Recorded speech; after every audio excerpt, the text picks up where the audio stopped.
This bus is 36 years old. It's 10 years younger than me.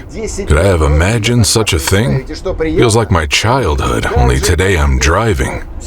But everything else is as I imagined. Uniform jacket, cap, the spirit of the USSR.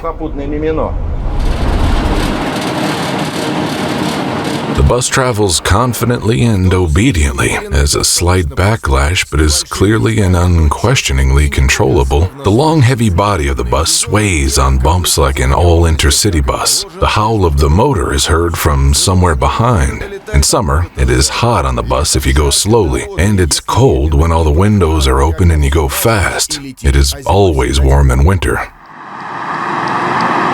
The gearbox is kinda like a lottery ticket. It's not only inverted, but also located in the back. To operate this bus, you need to change your way of thinking. Well, or to change gears, just wait until the owner of the bus is not looking, so he doesn't swear when I shift it into the wrong gear. The LAZ is comfortable on any type and quality of road, only if there aren't too many potholes. The LAZ is a soft bus. Rear axles are from a MAZ truck with a planetary reduction gear in the hubs. This bus can really go anywhere. The ground clearance is 12 inches. The motor and suspension help the bus in difficult situations. For example, driving through a mountain pass. This bus just traveled to such a place until it was sent to Moscow.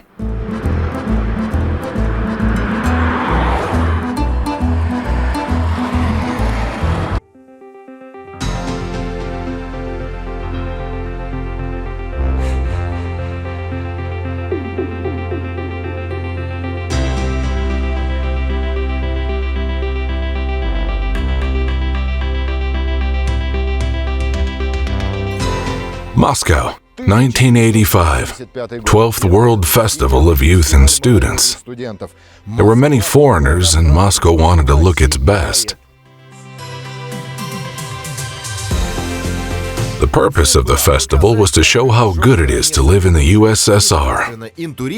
Therefore, foreigners were transported on the best and most comfortable buses.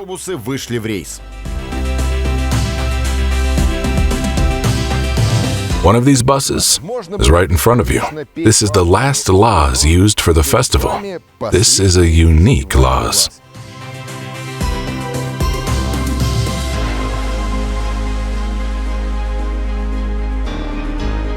The LAZ in the USSR was a symbol of comfort. It was created to transport workers over long distances. This liner began to be created back in 1964 and was produced until 2002. There were several modifications of the bus and many prototypes, but in general, nothing changed on the bus.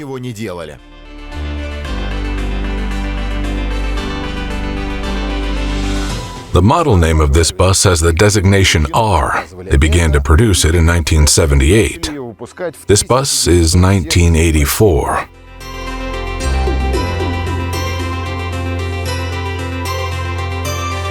There was also a Model A. It was fast, streamlined, and with a stunning design. And this bus with the letter R looks like a carriage. It is not devoid of style, but has completely lost its charisma. I agree. Every man has his own taste. But if we compare it with the Ukrainian version of this bus is the best one. It retains the details that make this bus unique.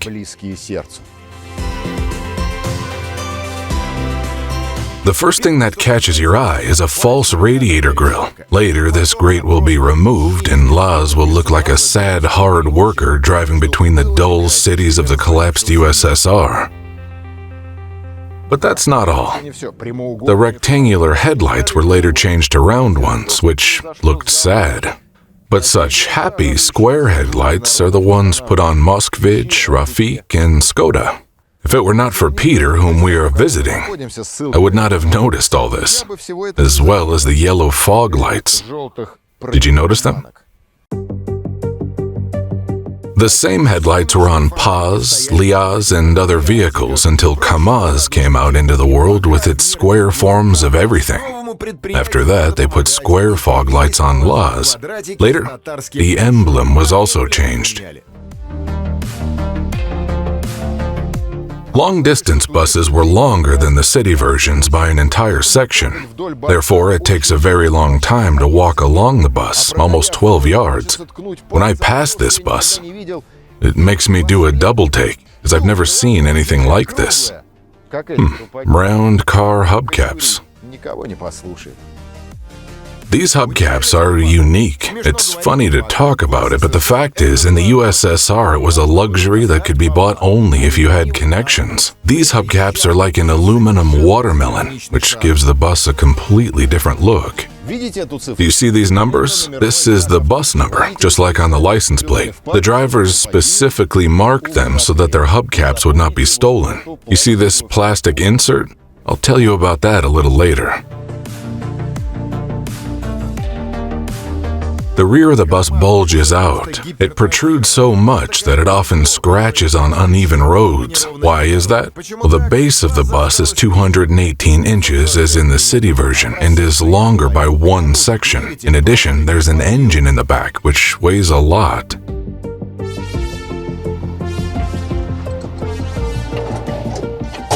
Peter, you clean the engine so well. Probably didn't even come like that from the factory. The motor in the bus is from the ZIL truck. So, the engine is a ZIL 375 i8. Volume is 424 cubic inches. Maximum power 180 horsepower at 3,200 RPMs. Maximum torque is 342 pound-feet at 1,800 RPMs. It's a V-shaped 8-cylinder engine. Single-plate clutch. Euro truck gearbox. To prevent dust from entering the engine compartment, the compartment is pressurized. The air is blown by the fan through the dampers, goes down through the engine, and prevents dust from entering the engine compartment. The engine weighs many hundreds of pounds, and the gearbox is heavy, and the whole thing is in the back of the bus, which is why it clung to the bottom of the asphalt. In this version, the driver's door is still present. Then it will be removed. Now I will go through it, and we'll look around. What immediately attracts my attention is the seat that has survived to us from the factory. It looks old, but the seat is comfortable enough. It is adjustable and sprung. The dashboard hasn't changed much from the factory either. Inside the cabin, everything is as usual. Palm-sized speedometer, the instrument panel on the left shows pressure, temperature, brake pressure, voltmeter. But what is unusual, the window lifter is from the LAZ 2101, and the handbrake is in the ZIL 130. Pulled over, pressed, lowered. Beauty. Radio receiver, adjusting the volume, windshield defroster, heater, gear shift diagram, interior lighting, and this is how the wipers turn on. A box is located through the entire interior of the bus for hot air. This is for heating the interior. Therefore, it was always warm on the LAZ bus in winter. The door on the bus opens manually. Now close the door. Open it and look down. The step slides out. Mechanically, I can imagine what would happen to it from the snow, but it has survived so far. Okay, let's go.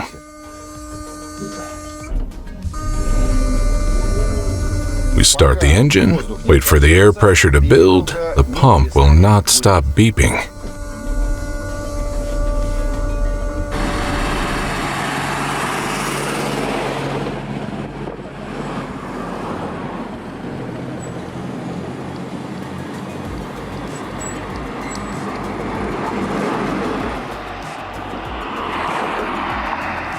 The bus is sedate. The turning radius is 36 feet. The sound from the street creates its own atmosphere.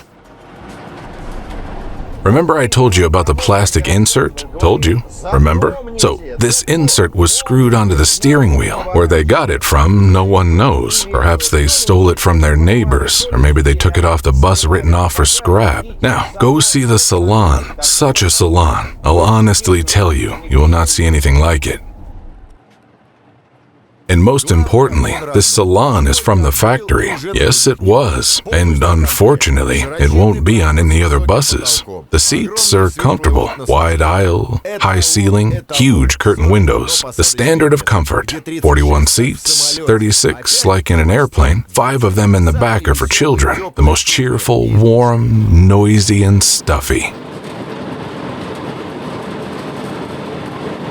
Each passenger has their own airflow. Moreover, the airflow still works. Each had its own lamp. The seat reclines, and it makes you feel good. And your wife is good, or your parents. Have you seen the view through the window? Engine sound, view. I feel like I'm a kid. And by the way, the back row at the emergency exit, it also leans back. But in most buses, this seat was removed. But here, it's preserved.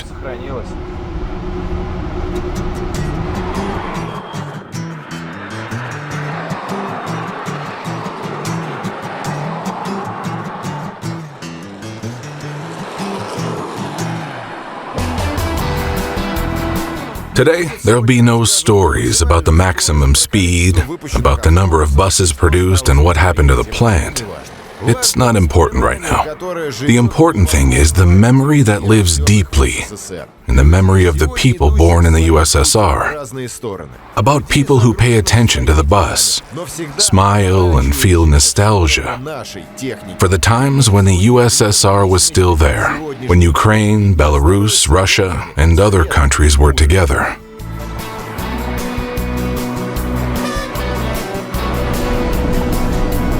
And my legs still don't reach the floor. To be continued.